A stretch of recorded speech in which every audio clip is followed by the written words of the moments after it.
नंदपुर गांव में वरुण नाम का एक अनाथ लड़का रहता था। बचपन में ही उसके माता पिता उसे छोड़कर इस दुनिया से चले गए थे। अब उसकी दुनिया बस एक टूटी फूटी झोपड़ी और 2 वक्त की रोटी की तलाश तक सीमित रह गई थी। लेकिन पिछले कुछ महीनों से उसकी हालत और खराब हो गई थी। शरीर कमजोर पड़ चुका था, काम मिलना बंद हो गया था और गांव वाले भी अब उससे दूरी बनाने लगे थे। हे भगवान, आखिर मैंने ऐसा कौन सा पाप किया है जिसकी सजा मुझे हर रोज मिल रही है।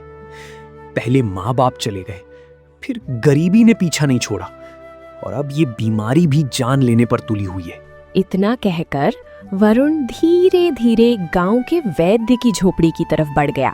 उसे उम्मीद थी कि शायद आज वैद्य उसकी मदद कर दे। वैद्य जी, कई दिनों से बदन में बहुत दर्द हो रहा है। कभी चक्कर आने लगते हैं तो कभी आंखों के आगे अंधेरा छा जाता है। कृपया करके कोई जड़ी बूटी दे दीजिए। वरुण, मैंने पहले भी कई बार तेरी मदद की है, लेकिन हर बार तू खाली हाथ आ जाता है। आखिर मैं कब तक तेरा मुफ्त इलाज करता रहूं? मैं जानता हूं कि मेरे पास धन नहीं है, लेकिन जैसे ही मैं ठीक हो जाऊंगा, मेहनत करके आपका एक एक पैसा लौटा दूंगा।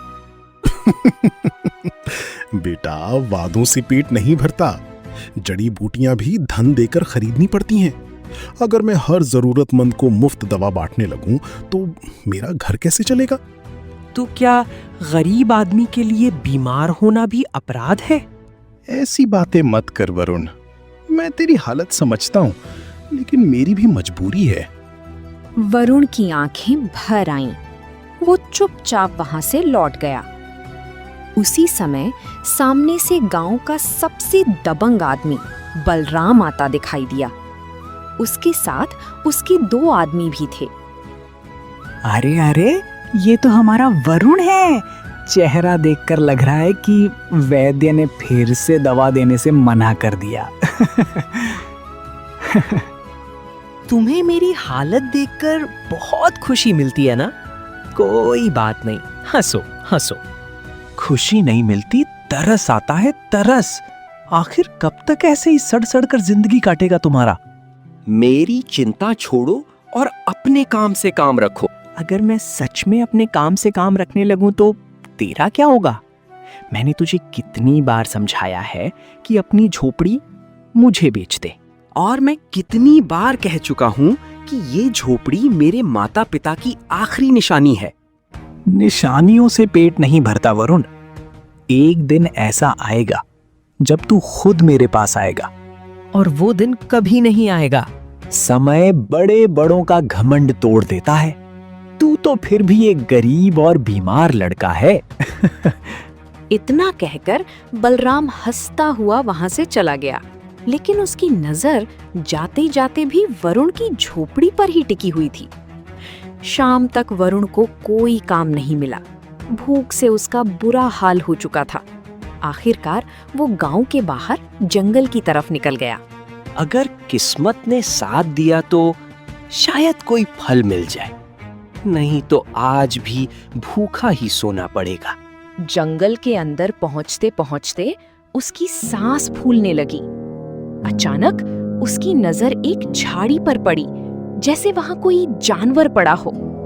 ये क्या? लगता है कोई बछड़ा या कोई और जानवर है। आगे जाकर देखता हूँ। वह धीरे धीरे आगे बढ़ा और अगले ही पल उसके कदम रुक गए। वहां एक सफेद गाय घायल अवस्था में पड़ी थी। उसके शरीर पर कई चोटों के निशान थे और ऐसा लग रहा था जैसे वो कई दिनों से भूखी प्यासी हो। अरे, तुम्हारी ये हालत कैसे हो गई? लगता है तुम्हें किसी ने बहुत बुरी तरह घायल किया है। हे भगवान, कौन ऐसा निर्दयी इंसान होगा? रुको, मैं अभी पानी लेकर आता हूँ। तुम्हें इस हालत में छोड़कर नहीं जा सकता। वरुण पास के तालाब से पानी लेकर आया। उसने अपने हाथों से गाय को पानी पिलाया। फिर आसपास उगी कुछ जड़ी बूटियां तोड़कर उसके घावों पर लगा दी। मेरे पास देने के लिए ज्यादा कुछ नहीं है, लेकिन जितनी मदद कर सकता हूँ उतनी जरूर करूंगा। तभी उसकी नजर गाय के गले में बंधी एक पुरानी चमड़ी की पट्टी पर पड़ी। उस पट्टी में चांदी का एक छोटा सा निशान बना हुआ था। ये कैसा चिन्ह है? मैंने तो गांव में कभी ऐसा निशान नहीं देखा। डरो मत, अब मैं तुम्हें यहाँ अकेला नहीं छोड़ूंगा। चलो मेरे साथ गांव चलो।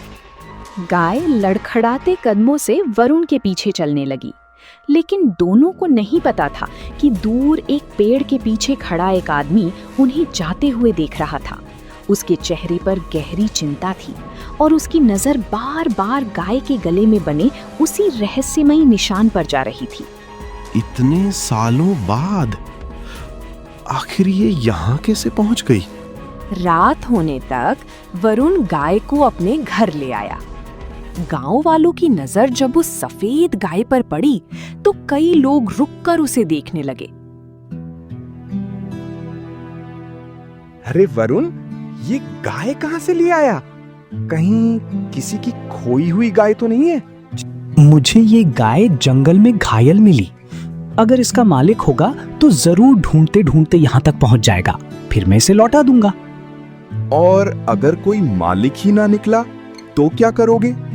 तो कम से कम ये भूखी प्यासी तो नहीं मरेगी। मैं पालूंगा इसे।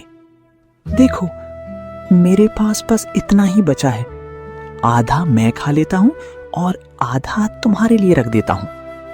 रोटी गाय के सामने रखकर वो खुद जमीन पर लेट गया।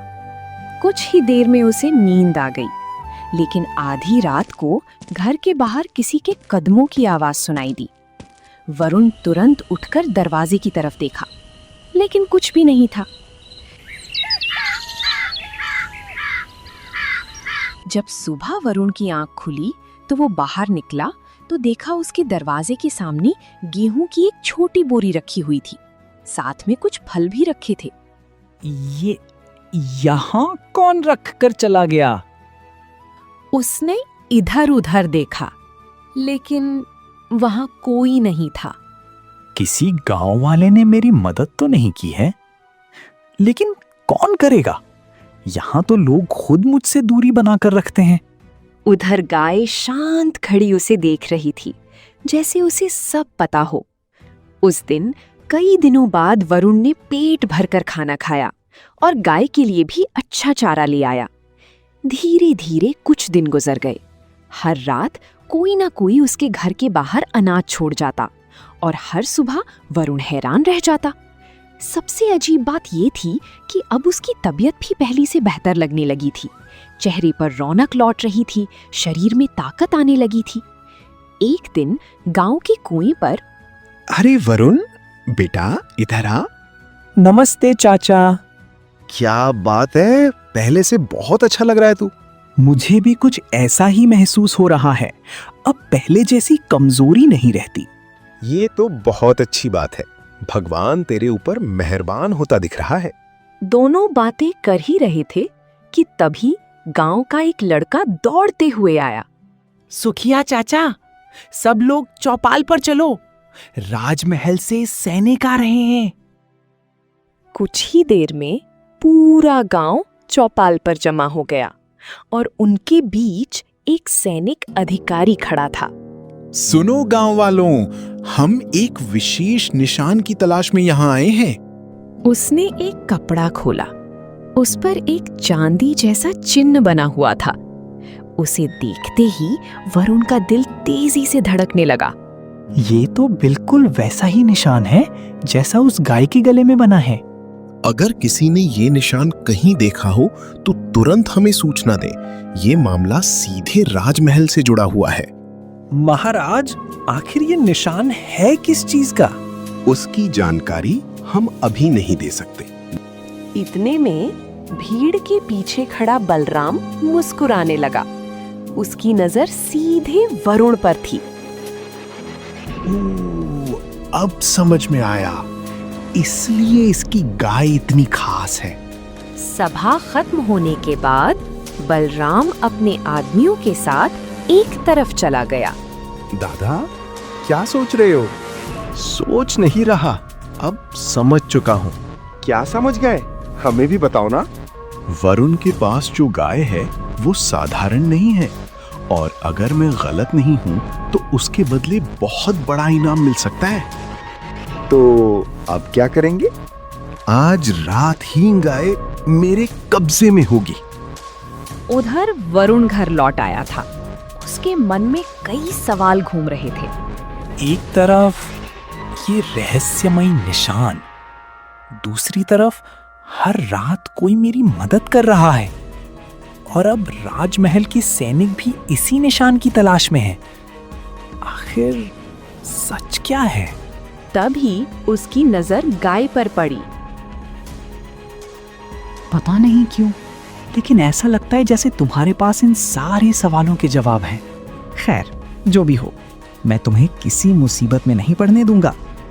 उसी समय घर के बाहर किसी की परछाई दिखाई दी। वरुण तुरंत बाहर भागा, लेकिन वहां कोई नहीं था। सिर्फ जमीन पर एक सादा कागज था। कागज पर सिर्फ एक लाइन लिखी थी। अगर गाय को बचाना चाहते हो तो आज रात जागते रहना। ये किसने लिखा होगा? और इससे भी बड़ा सवाल ये था, उसे कैसे पता था कि गाय खतरे में है? कागज पर लिखी चेतावनी पढ़ने के बाद वरुण का दिल तेजी से धड़कने लगा। वो बार बार उस पर्ची को देख रहा था। उसे समझ नहीं आ रहा था कि आखिर उसे ये संदेश किसने भेजा है। जिस व्यक्ति ने ये पर्ची भेजी है उसे जरूर किसी खतरे के बारे में पता होगा, लेकिन अगर वो मेरी मदद करना चाहता है तो सामने आकर बात क्यों नहीं करता? आखिर वो कौन है जो हर बात मुझसे पहले जान लेता है? वरुण ने पर्ची को संभाल कर रख लिया। फिर उसने घर के बाहर बंधी गाय की तरफ देखा। गाय भी असामान्य रूप से बेचैन दिखाई दे रही थी। मैं नहीं जानता तुम्हारे अतीत में क्या हुआ था, लेकिन इतना जरूर जानता हूं कि जब तक मैं जिंदा हूं तुम्हें किसी तरह का नुकसान नहीं होने दूंगा। रात धीरे धीरे गहराने लगी। गांव में सन्नाटा फैल चुका था, लेकिन इस बार वरुण सोया नहीं। वो दरवाजे के पास बैठकर बाहर नजर रखे हुए था। कुछ देर बाद उसे घर के पीछे से धीमी आवाजें सुनाई दी। धीरे से, संभल के, ध्यान रखना, कोई आवाज नहीं होनी चाहिए। धीरे से। दादा ने साफ साफ कहा है, गाय को लेकर तुरंत निकल जाना है। ये सुनते ही वरुण समझ गया कि खतरा आ चुका है। वो तुरंत बाहर निकला और अगले ही पल उसकी नजर बलराम के आदमियों पर पड़ी। रुको, कौन हो तुम लोग और यहाँ क्या कर रहे हो? अचानक अंधेरे से बलराम बाहर आया। उसके चेहरे पर वही घमंडी मुस्कान थी। इतनी जल्दी पहचान लिया? मुझे लगा था तुम अभी तक सो रहे होगे। तो ये सब तुम्हारी चाल है? चाल नहीं, समझदारी है। जिस चीज की कीमत हो उसे अपने कब्जे में लेना चाहिए। तो तुम्हें गाय चाहिए या उससे मिलने वाला इनाम? मुझे दोनों चाहिए, लेकिन सबसे ज्यादा मुझे वो चीज चाहिए जो इस गाय के साथ जुड़ी हुई है। आखिर तुम जानते क्या हो इसके बारे में? इतना जरूर जानता हूं कि ये कोई साधारण गाय नहीं है, और जो व्यक्ति इसे राजमहल तक पहुंचाएगा उसकी किस्मत बदल सकती है। किस्मत मेहनत से बदलती है बलराम, किसी बेबस जानवर को चुराने से नहीं। खड़े खड़ी मेरा मुंह क्या देख रहे हो? गाय को खोलो और लेकर चलो।